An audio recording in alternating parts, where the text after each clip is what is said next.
Speaker sir, with your permission, I am moving the following government resolution. అధ్యక్ష, ఈ నెల 14వ తేదీ కాశ్మీర్ రాష్ట్రంలోని పుల్వామా ప్రాంతంలో మన భారత సైనికుల మీద జరిగినటువంటి దాడి అత్యంత అమానుష్యమైనటువంటిది, హేయమైనటువంటిది.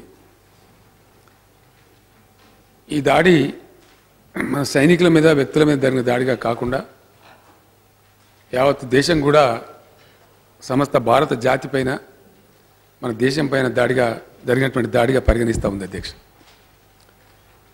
ఆ రోజు అందరూ కూడా చాలా తీవ్రమైన ఆవేదన వ్యక్తం చేశారు. 50 మంది భారతీయుల హృదయాలను కలిచివేసినటువంటి అత్యంత దారుణమైన విషాద ఘటన అధ్యక్ష. దురదృష్టం, ఇందులో దేశ రక్షణ కోసం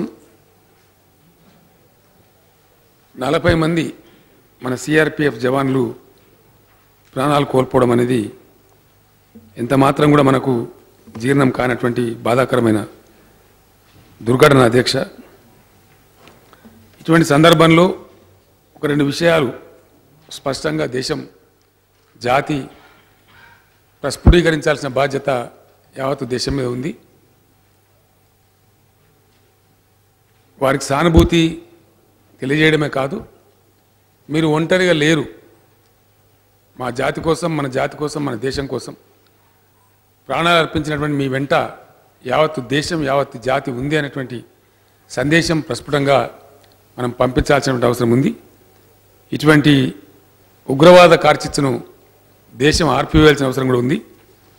దీనికి ఒక పటిష్టమైనటువంటి వ్యూహాన్ని కేంద్రం కూడా రచించాలని చెప్పి యావత్తు దేశం కూడా కోరుకుంటా ఉంది అధ్యక్ష. ఈరోజు తెలంగాణ ప్రజల పక్షాన, తెలంగాణ రాష్ట్రం పక్షాన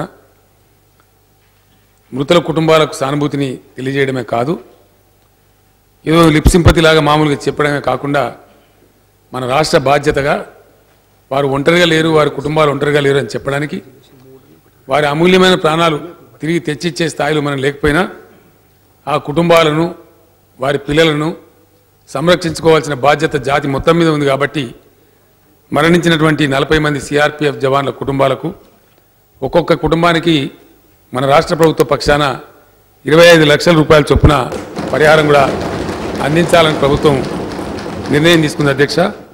అమర జవాన్లకు వినమ్రమైనటువంటి నివాళులు అర్పిస్తూ నేను ఈ తీర్మానాన్ని ప్రవేశపెడతా ఉన్న అధ్యక్ష. జమ్మూ కాశ్మీర్లోని పుల్వామాలో జరిగిన ఉగ్రదాడి అత్యంత దారుణమైనది.